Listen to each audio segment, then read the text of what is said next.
नमस्कार, प्रणाम। आशा है आप सब लोग ठीक होंगे। आज एक बहुत ज़रूरी बात करने के लिए मैं ये वीडियो बना रहा हूँ और मुझे लगता है ये बात कहनी ज़रूरी है। कल ही हमारे एक परिचित मिले और उन्होंने कहा कि पांडे, आपका वीडियो हम देखते, लेकिन उसको रेगुलरली नोटिफिकेशन कैसे आते?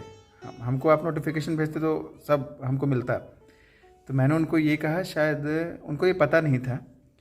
तो तब मैंने उनको कहा, शायद सर आपने सब्सक्राइब नहीं किया है। आप वीडियोस देखते हैं, आपको सजेशन में भी वीडियोस आते होंगे, लेकिन आपने क्योंकि सब्सक्राइब नहीं किया है इसलिए वहाँ पे आपको जो है नोटिफिकेशन नहीं मिल पाता है समय पे। तो बोले हमको तो पता नहीं है। तो उनको मैंने फिर करके बताया, लेकिन मुझे लगा ये बात बहुत लोगों के साथ हो सकती है ऐसी। क्योंकि एक दिन मैं अपने यूट्यूब चैनल का एनालिटिक्स चेक कर रहा था, तो उसमें ये दिखाया गया कि जो मेरे वीडियोस देखते हैं उनमें से नॉन सब्सक्राइबर ज़्यादा होते हैं और सब्सक्राइबर्स कम होते हैं।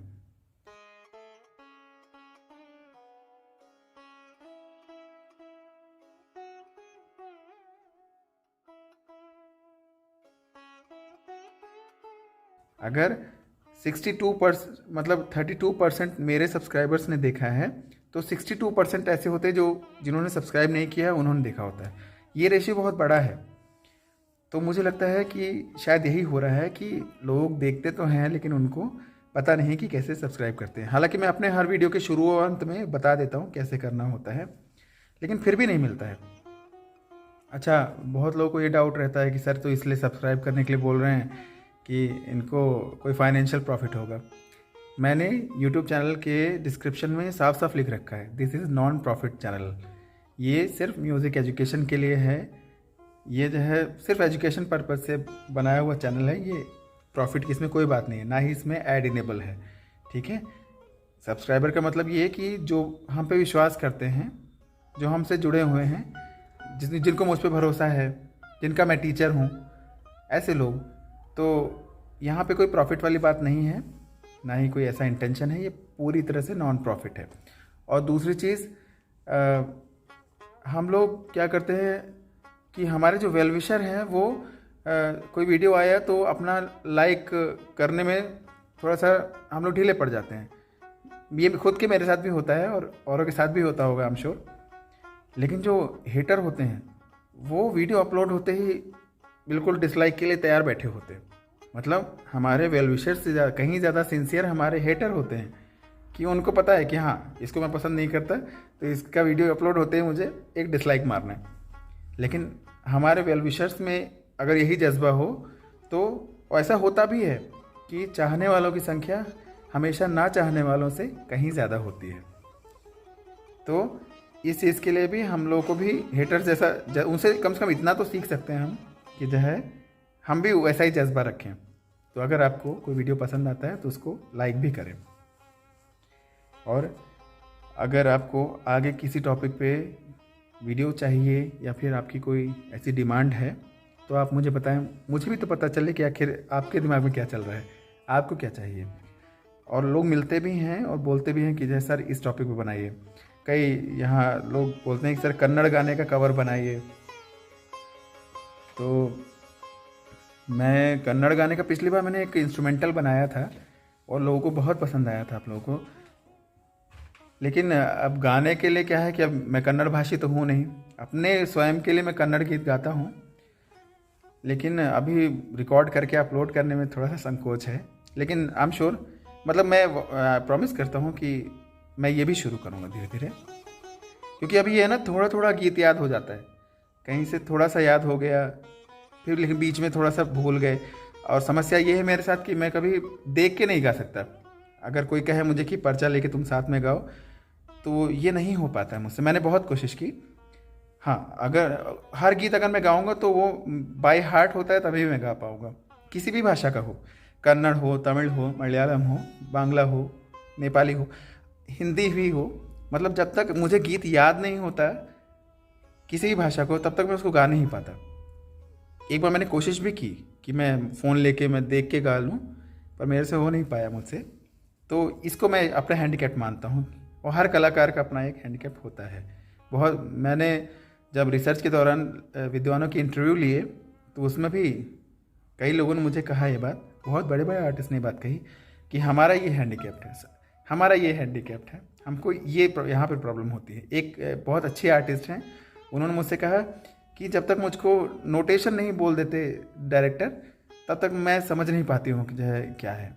तो उनका ये, वो बोलते थे ये मेरा हैंडीकैप्ड है कि मैं सिर्फ कान से सुन के नहीं गा सकती हूँ, वो एक अलग तरह का टैलेंट है।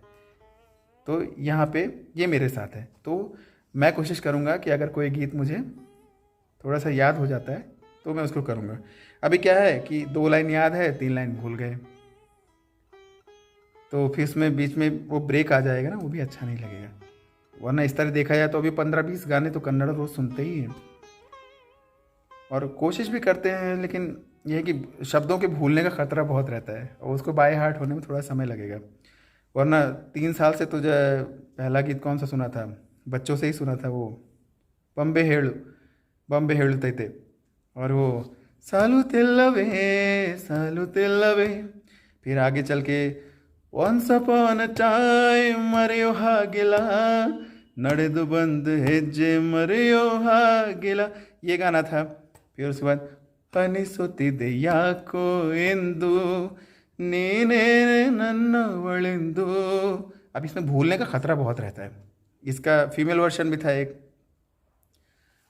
अरಳುತ್ತಿರು ಜೀವದ ಗೆಳೆಯ ಪ್ರೇಮದ ಸಿಂಚನದಲ್ಲಿ ಬಾರದಿರು ಸ್ನೇಹದ ಹೂವೆ प्रेमदा बंधनदल्ली। बहुत सारे गीत ऐसे हैं जो कान में पढ़ते रहते हैं, लेकिन वो कहीं ना कहीं जाके थोड़ा कट जाते हैं।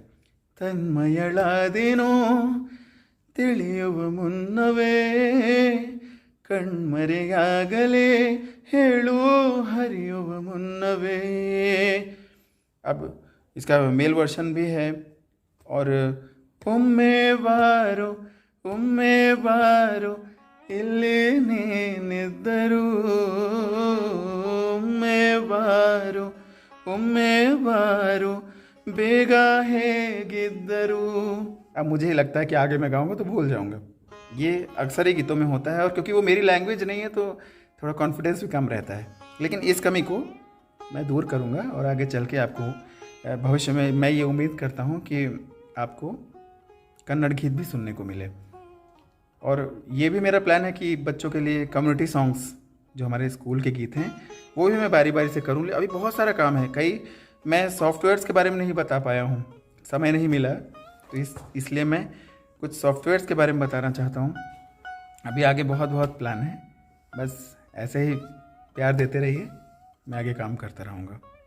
क्योंकि अभी इस पैंडमिक में एक यूट्यूब ही ऐसा ज़रिया है जिससे बच्चों से बहुत अच्छे से मैं जुड़ पा रहा हूँ। बच्चों के अलावा भी बहुत लोगों से, बड़ों से भी, इसमें तो बड़े भी इन्वॉल्व हो गए, इसमें मतलब बच्चों के पेरेंट्स भी साथ में इन्वॉल्व हो गए, उन्होंने भी थोड़ा सीखने की कोशिश की। बहुत सारे पेरेंट्स के जो है मैसेज आते हैं, फ़ोन आते हैं, जिज्ञासाएँ आती हैं, तो मुझे बहुत अच्छा लगता है। तो मेरा ये आगे चल के प्लान है कि जो है कुछ सॉफ्टवेयर्स के बारे में और बता दें, क्योंकि आजकल इंस्ट्रूमेंट खरीदना नेक्स्ट टू इम्पॉसिबल होता जा रहा है। क्योंकि भाई ये एक थिंकिंग बन चुकी है कि कॉपी किताबों पे हज़ारों खर्च कर देते हैं, लेकिन घर में एक इंस्ट्रूमेंट लाना दुर्भर हो जाता है। तो इसलिए सॉफ्टवेयर ही एक ऑप्शन है कि जो फ़ोन में इंस्टॉल हो जाते हैं, या फिर कोई सस्ते इंस्ट्रूमेंट, जैसे पिछली बार मैंने मेलोडिका के बारे में बताया था, तो ऐसी ही चीज़ें सजेस्ट करनी होंगी, ऐसा मुझको लगता है। तो आगे चल के बहुत सारी चीज़ें भी करने को हैं, बस ऐसे ही हौसला बढ़ाते रहिए, बस इतना ही कहना था मुझे। और ऐसे ही हौसला बढ़ाते रहिए, मैं भी ऐसे ही अपना काम करता जाऊँगा। Thank you so much.